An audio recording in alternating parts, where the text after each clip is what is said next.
ID, the Future, a podcast about evolution and intelligent design. Welcome to ID the Future. I'm your host, Andrew McDiarmid. Well, today I'm back with Dr. John West to continue discussing what happens when Christians and science reject historic Christian teachings and embrace the tenets of scientific materialism. Dr. West is author of a new book called Stockholm Syndrome Christianity: Why Christian Leaders Are Failing and What We Can Do About It. In case you don't know him, West is vice president and a senior fellow at the Discovery Institute, where he serves as managing director of the Institute's Center for Science and Culture. His current research examines the impact of science and scientism on public policy and culture. He has written or edited 12 other books, including Darwin Day in America, The Magician's Twin, and Walt Disney and Live Action. Dr. West has also directed and written several documentaries exploring intelligent design and the debate over evolution. And chances are you've seen one of his documentaries, because he has made some really awesome ones that capture the spirit of the argument for intelligent design and indeed the argument against Darwinian evolution. Dr. West, welcome back. Andrew, it's great to be back with you. Well, we have this idea that what if American culture isn't collapsing because of crusading secularists? What if it's actually failing because leading Christians identify more with secular elites than with their fellow believers? Those are the questions you're exploring in Stockholm Syndrome Christianity. And we're talking about chapter 2 of your book, which you've titled Secularist Science: Stockholm Syndrome Christians' Diminished Role for God in Creation. And I want to jump right back into it. In the last episode, we talked about Mr. Darwin coming on the scene. Despite a strong defense of theism and God having a role in creation, Mr. Darwin came along in the 19th century and proposed this unguided mechanism by which an evolutionary process could progress on its own without recourse to a creator. And we talked about how that led to a rise in scientific materialism. Well, fast forward to the 20th century, once neo-Darwinism was crowned king in science, combined with ideas from genetics, and really made what they consider the modern synthesis. Christians, really, who hoped to reconcile their faith with evolution, had few options. Either tackle the shortcomings of Darwinian evolution head-on, champion a guided form of evolution, or revise historic Christianity to fit the straitjacket of neo-Darwinism. And it's that third option that seems to have been embraced by many Christian intellectuals over the past few decades. You explain that this approach, called modern theistic evolution, has corroded 3 foundational biblical beliefs for its proponents. Can you tell us what those are? Sure. So the first one is just that, God is an all-knowing creator of everything, who guided things and brought them into existence. And I should note that this is for whether you're Protestant or Catholic or Eastern Orthodox. If you're Jewish, frankly, even if you are Muslim, sort of the modern monotheistic religions all think God is the creator of everything and guided things to the way they are today. But that's a problem if you embrace Darwinism, because, as you've just pointed out, Darwinism posits that we're the product of an unguided process. So you have to do all sorts of backflipping to try to bring these together. And so, some of the options are to suggest that, well, maybe God himself doesn't know how things are going to turn out. So God created an unguided evolutionary process that he himself doesn't know. In fact, I remember being years ago on a panel with a theistic Darwinist. His name is Ken Miller at Brown University, where I was sort of trying to bring home this point, and where he talked about, well, there's God as creator, but he also believes in this unguided Darwinian process. So which is it? And he basically said, yeah, God himself didn't know whether the evolutionary process that he put in place would bring about a big brain dinosaur or us. Well, that's pretty dramatic if you're saying that God himself created this unguided process that he doesn't know whether the thinking creature produced is a human being or a Tyrannosaurus Rex with a big brain. I mean, that's not the traditional theistic, monotheistic view about God. So number one, modern theistic evolution undermines the belief the foundational belief that God is actually a creator who guides things and brings about the purposes that he wants, and that what we see in nature reflects that. Now, for Christians in particular, there's a second big teaching of Christianity, which, and again, whether you're Catholic, Protestant, or Eastern Orthodox, it's that God created us, particularly human beings, and nature originally good, and then human beings corrupted ourselves through a fall, and then that's why we need a savior. The reason we need Jesus is because the original good creation created by God was corrupted. And but according to Darwinian evolution, that doesn't quite work, because there is no good original creation. Basically, we were sinful and evil from the start. And in fact, this point is made by physicist Carl Giberson in his book Saving Darwin, for which Francis Collins wrote a glowing foreword. Giberson really pointed out there's no fall, because evolution itself is driven by selfishness. So humans were selfish and evil to begin with. So in that really makes hash of the idea of the Christian idea of salvation. What is God saving us from? Well, I guess from his own botched plan. So that's a second idea, the idea that we need a savior to save us from the corrupted nature that God did not create, but that we created through the fall.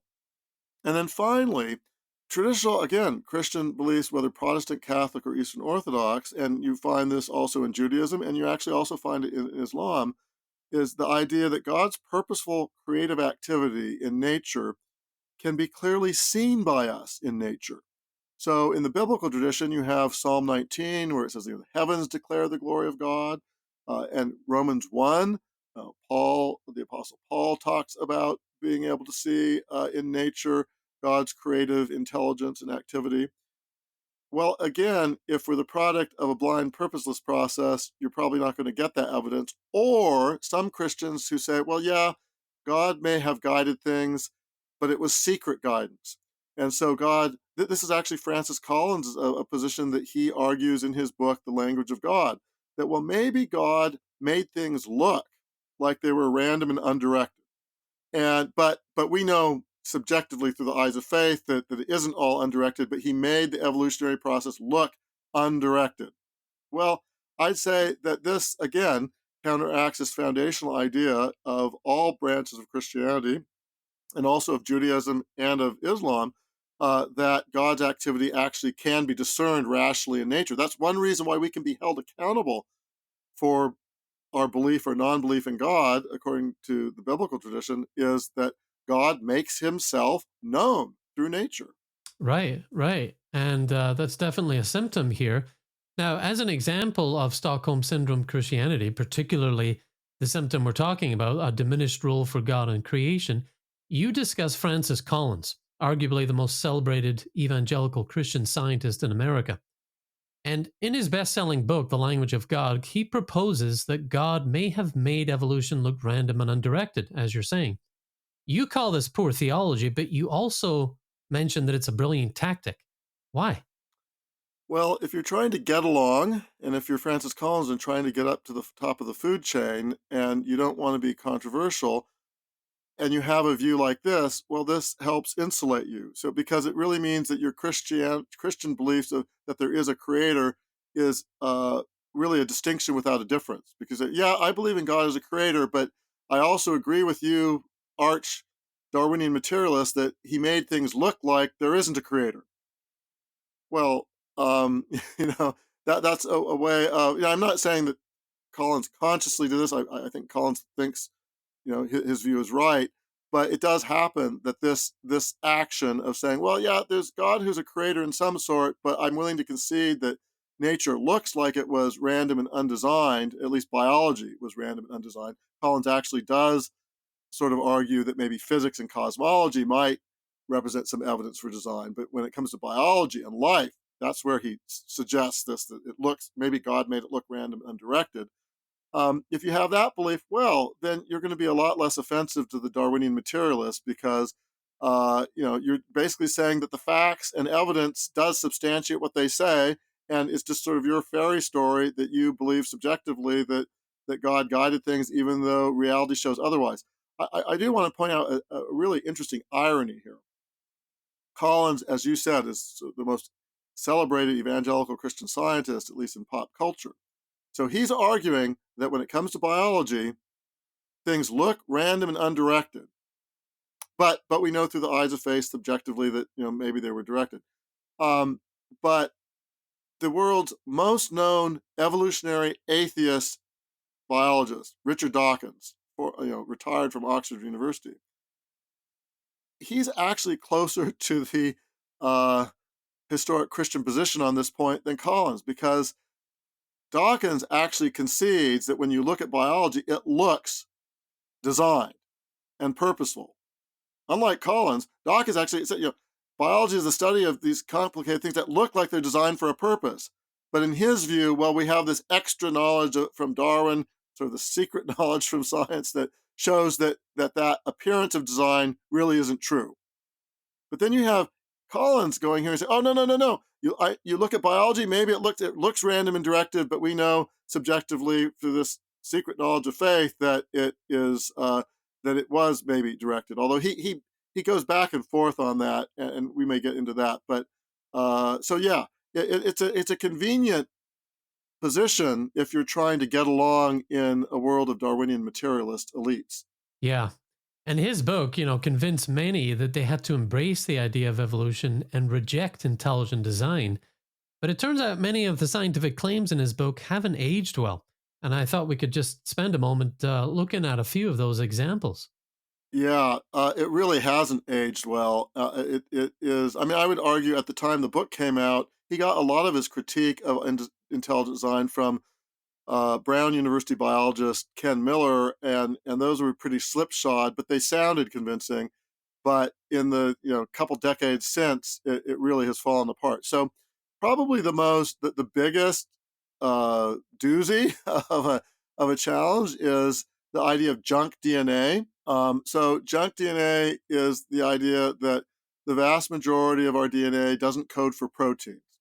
And so Darwinists for decades argued, well, that means that it really doesn't do anything interesting, because if you don't code for proteins, how can you build new things? And how can you have random mutations in proteins building new things? So this was sort of central, coding for proteins was central to the Darwinian story. And so if it doesn't code for proteins, the 90% plus of our genome that doesn't do that, that just means that was just left over from the blind Darwinian process. It's in fact, they argued, well, that's what the Darwinian process would predict, is all this stuff that was gibberish, that doesn't do anything, because, of course, Darwinism is an unguided process. It's based on hit or miss. And so that was the argument. And Francis Collins embraces that argument in, he does allude to that, well, it might be a little bit of hubris to call things junk, but then he goes right along and basically gives an endorsement of that, the majority of the human genome is filled with basically garbage, the detritus of stuff, of mishmash of stuff. And he says, well, and for him, this was a key argument against intelligent design in biology. Because he says, well, someone could argue that maybe God put that garbage there. I'm paraphrasing, but this is basically what he's saying. Maybe someone could argue that God put all that garbage there in our genome for some purpose, ha ha ha. But we know that that's not true. And so, but since right-thinking people aren't going to believe that, and you recognize that there's so much garbage in our genome, well, that couldn't have been the product of intelligent design. So that was basically his argument. The really a stupendously interesting fact was that at the very point that he was making that argument, researchers at his own NIH were busily documenting that actually all this supposedly junk DNA was performing biological functions and was not junk at all. And the really big irony was that many of the papers that came out just a couple of years later with the ENCODE project had Francis Collins' name on it, not because he did the research, but because as the head honcho of some of these programs, his name was just tacked on. And so it was exploded by his own, one of his key arguments against intelligent design and biology was exploded by research that he ended up putting his own name on. And today, he won't use that term. I think he sort of, the evidence is now so overwhelming. And I just say, for the people who claim that belief in intelligent design has no real world consequences, or where are the predictions of the intelligent design theorists? Well, junk DNA is one of the most, probably one of the most important. The exploding of that myth was probably one of the most important discoveries in our lifetimes. And it was, I remember back in when we started the Center for Science and Culture in the early mid 1990s, and particularly mathematician Bill Dembski, among others, were making arguments that, well, we shouldn't just be calling all this junk DNA, because based on Darwinian presuppositions, if things are designed, we will probably end up finding out that this has real functions. And they were laughed at. And they were going, I actually still remember dealing with a science reporter from the Washington Post around this time, just a couple of years before the myth was exploded, asking for what predictions were being made by ID proponents, to show that it was scientific. And I gave him this, well, that a lot of this DNA, so-called junk, will likely turn out to be functional. He said, well, that hasn't been shown yet. Well, he ended up breaking the story for the Washington Post when the ENCODE project came out that showed the opposite. And I tried to engage him then, but he wouldn't respond. He said, now, because I wanted to get him to say, I wanted him to answer, well, now are you willing to concede that ID is scientific? Because we've just shown something that you admitted was a big prediction, but you thought wasn't substantiated, and now it is. In any case, so junk DNA is a key part of that Language of God book, and that was exploded. But then, the second one that is really a real doozy involves the bacterial flagellum. And of course, this is the iconic, the swim motor, the outboard, or the motor that looks like a boat motor in a way. I mean, how it performs in bacteria, that Michael Behe, biochemist Michael Behe, one of Discovery's founding fellows of our program, has written about, and shows that an unguided Darwinian pathway is hard to use to explain this, because you have this system of all these parts that if you take out even one of them, you don't get a less functional system, you get a completely non-functional system for that purpose of swimming. And so how you get this step by step through an unguided process that can't see the end in view is really hard to understand.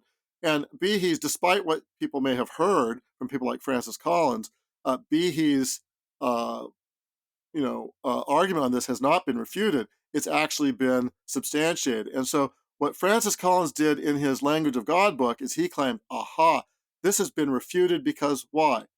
Well, because there's something called the type 3 secretory system. And that was actually a building block, he argued, for the bacterial flagellum. And so that was a subsystem and so this is the idea that evolution jerry-rigs existing things.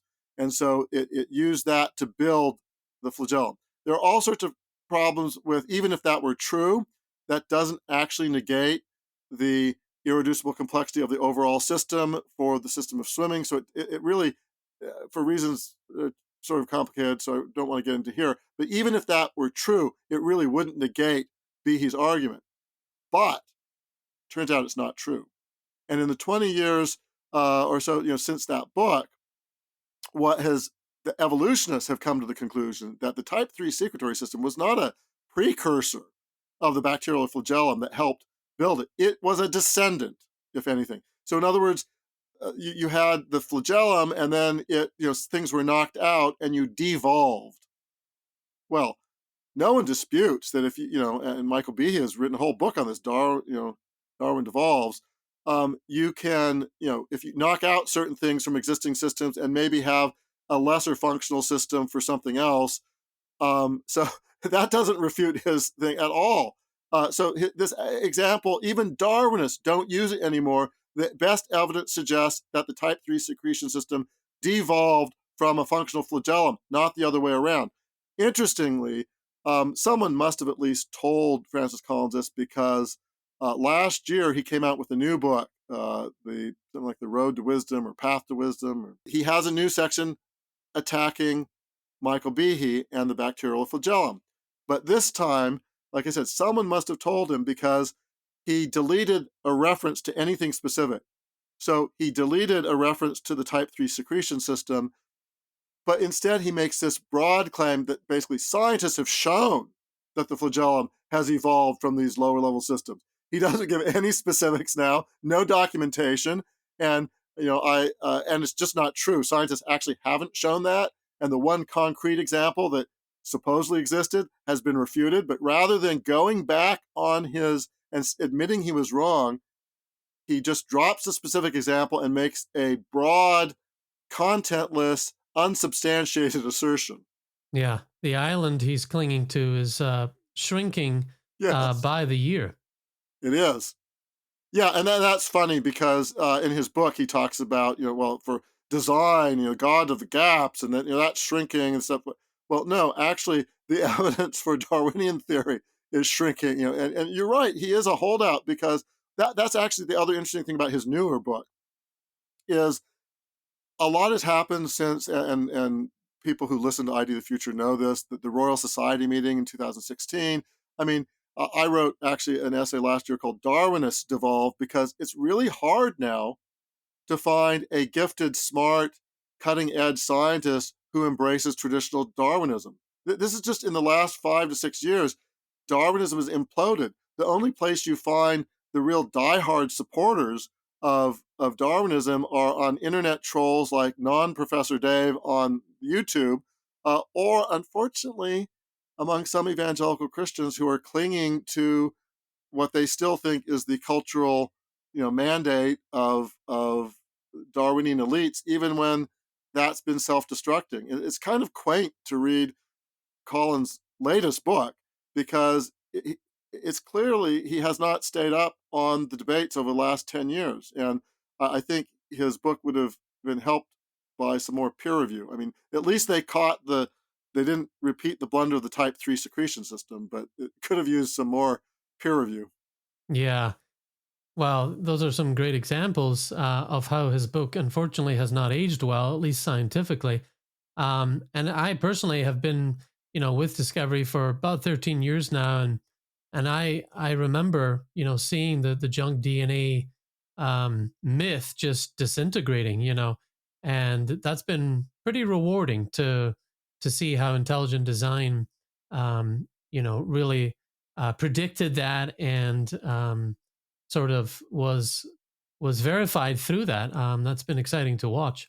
Well, one of the ways Collins has attacked fellow Christians for their skepticism toward Darwinian evolution is through an initiative called the BioLogos Foundation.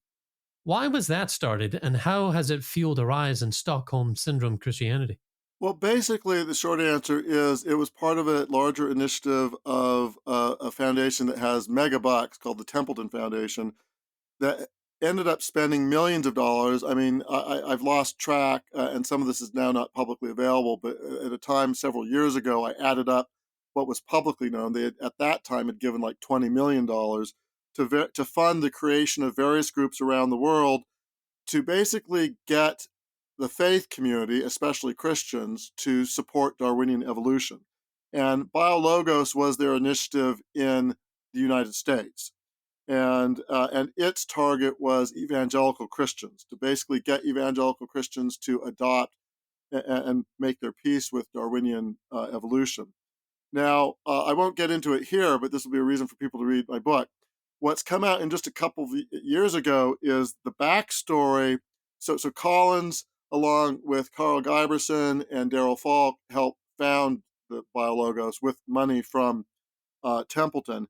But there's a backstory on that, and it involves a meeting in the George W. Bush White House between Collins and two White House officials, where they began to plot that basically, I'm not going to name them because you could read my book, find out about this, but they basically commiserated about how embarrassed they were that their fellow evangelicals didn't support Darwin's theory, and they needed to do something about that. And so, what I didn't know until just a couple of years ago, when this sort of one of the participants in this discussion talked about it, was that the backstory to BioLogos, as far as Collins is concerned, was this White House meeting with a speechwriter. I'm now giving some, and another White House official who still is involved in public debates today. So if you want to know the real backstory of the BioLogos, you should read this chapter in my book. Yeah. Well, Collins and other materialists have attacked scientists who are skeptical of Darwinian evolution calling them anti-science, liars, and threats to America's future. But what's funny is, in order for science to thrive, it needs dissenting views. Why is that? Why is that so important? Yeah, I mean, it's the same reason. Why do we believe in the germ theory of disease today? Why do we use antibiotics? Why do we use, we didn't, 150 or 200 years ago. Why? Because science has progressed. And it's progressed not because everyone was all one happy family agreeing to everything. It's because there was vigorous disagreement. I mean, the original, for anyone who knows anything about the history of science, you will know that scientists who come up with major new discoveries are often not touted as these great people among their peers, because who wants to be told that you're wrong?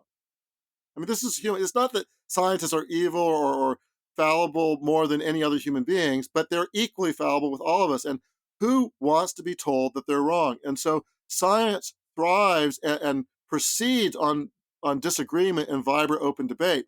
And if you can't have that, if you don't have the right to say the emperor has no clothes, if you don't have the right to basically, argue for dissenting views, you get static ideology, not science. You don't actually progress into a better understanding of the world. And so this is, I mean, we've seen it in real time without getting into all the debates over COVID. Let's just do one thing, which was the debate over, was COVID entered into the world through a lab leak, or was it just out there among bats in nature and then just sort of spread in a market to human beings? Remember, in real time, this is just over like 2 or 3 years, that the people who argue that, well, maybe it was a lab leak were denigrated, demonized, censored. This is all a conspiracy theory. Pretty much all this was claimed without much evidence. It's just, how dare you believe it? Well, now we've just been told that our United States government, and it's not just the current administration, apparently this was the CIA analysis that was done under the last administration, but it was just now released, is that they think that the best evidence says that it was the result of a lab leak. Now, I'm not an expert on that. I'm not a CIA analyst, so I don't know what the evidence is on it. But what I do know is that it didn't serve anyone when the government and big tech and government scientists like Collins tried to shut down people who were raising serious questions about, was this a lab leak or not? Because that has public policy implications for whether we do gain of function research, whether we do other things. And so science thrives. You're not going to advance if you can't critique, if you can't offer alternate ideas. Right, exactly. And you do make the point also in your book that when you do shut down other ideas, when you do close down that dissent and debate, it betrays an insecurity for your own ideas. And I think that's quite telling as well. Yeah, that actually, this is another, some people might be upset that I'm so forthright critical of Francis Collins, but one of Collins' biggest failures, in my view, as a public scientist in America is his hyper insecurity. And we saw this in the intelligent design movement. He did not want to debate people in the intelligent design movement publicly, and maybe that he didn't want to give a platform, but I think it's also he maybe didn't feel, I don't know, didn't think that he could adequately have a response on some of this, and he certainly during COVID, it was the same thing, that he didn't want to, he wouldn't go on shows or answer questions of people who had thoughtful, critical questions. And he pretended that, and actually, when he did, I write in the book about the BioLogos Foundation in its early years, that when Collins was involved in setting it up, then he left to go into the government. But he convened these private meetings that he said was to promote dialogue about issues involving evolution. But it wasn't really dialogue. They were monologues, because they excluded all major proponents of intelligent design. They only invited people who were scholars and scientists who promoted Darwinian evolution, because the point of those meetings wasn't dialogue. It was to get people to get with the mission of embracing Darwin. But again, that shows insecurity. If you really think that the evidence of Darwinian materialism is so strong that no rational person can oppose it, then the last thing you would want to do is be afraid of meeting the yahoos on the other side, because you could allow them to expose their own ignorance. The only reason you want to shut people up on the other side who have equal science credentials, if not better, and know their stuff, is that you're fearful that you're not going to be able to hold up your part of the argument. And we saw that with Collins with regard to intelligent design. And so it did not shock me that we saw the same things in COVID, where he was not willing to interact with, when the scientists we now know that he demonized privately and tried to get them to squash on something called the Great Barrington Declaration. And again, without getting into whether it was right or wrong, it was these world-class epidemiologists who were arguing that in the early years, this is pre-vaccine, that we should target, not have general shutdowns or lockdowns, but we should target it among the most vulnerable.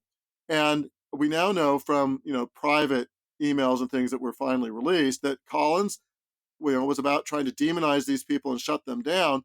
How much better had he engaged them in public dialogue and allowed a platform to discuss? Because based on what we now know about the general lockdowns and the harms to kids and schools and other things, it would have been a whole lot better if we had that debate, but we didn't, because Collins, among others, didn't want to engage that. And I do think that comes from a level of insecurity. And this is important for the future. And I write about it a little bit in my book, but also in essays I've written. Because if you actually look at what Collins has said the last couple of years, some people think, oh, he made this statement that indicates that, well, maybe we went over too far and didn't pay attention to other people's views during COVID. He said a little bit about that, but if you actually go back to those public events, as I did, and watch everything he said, his really number one point is that the government needs to engage in more censorship and control in the future. And again, this comes from insecurity. A person should not be a top science official who is so insecure that the answer is shutting down people, credible people. I mean, these aren't flat earthers, people who have more prestigious degrees than he does, trying to shut that down. That's not someone you should want at the head of the scientific establishment. Right. And with all due respect to Mr. Collins and to what he has accomplished in his career, I think it's time to return to the basics. And one of the basics is intellectual humility. When I teach young people about intelligent design, the arguments for it, we also touch on good and bad reasoning and arguments and how to make arguments. And one of the key things when it comes to an inquiring mind, having an inquiring mind, is the ability to collect other viewpoints, other perspectives. And that's what we need more of in science, As you said, it's privy to the same things that other human endeavors are part of, as far as, just the bias and the slippery slope of groupthink. And so having that intellectual humility and collecting other viewpoints can help you refine your own and also make sure that you're not influencing others in the wrong way. Well, final question for you, Dr. West. You write that the attitudes that Collins exemplifies is endemic in many Christian universities and institutions in America today. In the second half of your book, you offer some cures for Stockholm Syndrome Christianity. As it pertains to the scientific enterprise, what are a few things that can be done to reverse this? Yeah, well, I think the number one thing is to don't deify the consensus. Consensuses should be paid attention to, but they're not God, they're not infallible. And so you have to vigorously defend free speech and counteract among your kids, at school, at church, among your friends, this idea that whatever the majority of scientists says at any given time should just be given absolute deference. And also counter this false idea that science and scientists as a class are simply neutral arbiters of truth. And I have a section in one of the chapters of my book where I go through all the voices that people listen to in our society. Social media, traditional media, entertainment media, experts, college professors, scientists. I have a section on it. And this myth, I'd say it's a myth that of the scientist in the white lab coat. Again, I'm not demonizing scientists. Scientists are great. We want to rely on the best scientific research, but they're human, which means they're fallible. We have great survey data that shows that, unfortunately, in the United States, most scientists, especially those at the top of the food chain, at the major research universities, at the major professional societies, do not look like most Americans, but ideologically, philosophically, politically, theologically. they're all, I mean, you could read my book to find out what their views are, but they're lopsided. I mean, to the level of 60, 70% or more on all sorts of cultural indicators. So this idea that scientists in America are somehow these neutral parties so that you can believe anything they say because they're just wanting to get the facts and, they're these scientists in the white lab coats is false. And so another reason to be able to ask tough questions about claims in the name of science in our own country is that the scientific establishment, just like the academic establishment, is largely skewed to a set of views that actually theologically, if you happen to be a traditional monotheist, let alone a Christian, their views are largely regard that as fairy tales. Culturally and ethically and politically, they're out of step with huge numbers of Americans. And so you can't just trust that what they're saying hasn't been skewed. That's why you should be able to ask tough questions. And if it is just based on the evidence, they'll be able to respond with evidence. If it's not, you'll be able to find out that they're basically smuggling in their ideology in the name of science. And so I think, teaching people, including your kids, including yourself, including your friends when they bring this, we just need to trust the science. Well, yeah, the actual scientific evidence, not claims made in the name of science by any given scientist, and not, science that doesn't allow debate. Counteracting that idea will be life-freeing and culture-changing. Yeah, I agree. And that's a great first step for all of us, I think. Well, Dr. West, I've really enjoyed unpacking some of the, great points you make as it relates to science in your new book. I hope we can come back and continue discussing this because it's very timely and a very important topic to be looking at. That would be fun. Well, listeners, you can order your copy of this book at stockholmsyndromechristianity.com. That's stockholmsyndromechristianity.com. In addition to ordering the book there, you'll find practical tools to help you resist captivity and stand for truth in your family, your church, and your community. So the website is stockholmsyndromechristianity.com. Also, stay tuned for a separate episode featuring Dr. West reading an exclusive excerpt from his new book. So look out for that as well. For ID the Future, I'm Andrew McDiarmid. Thanks for listening.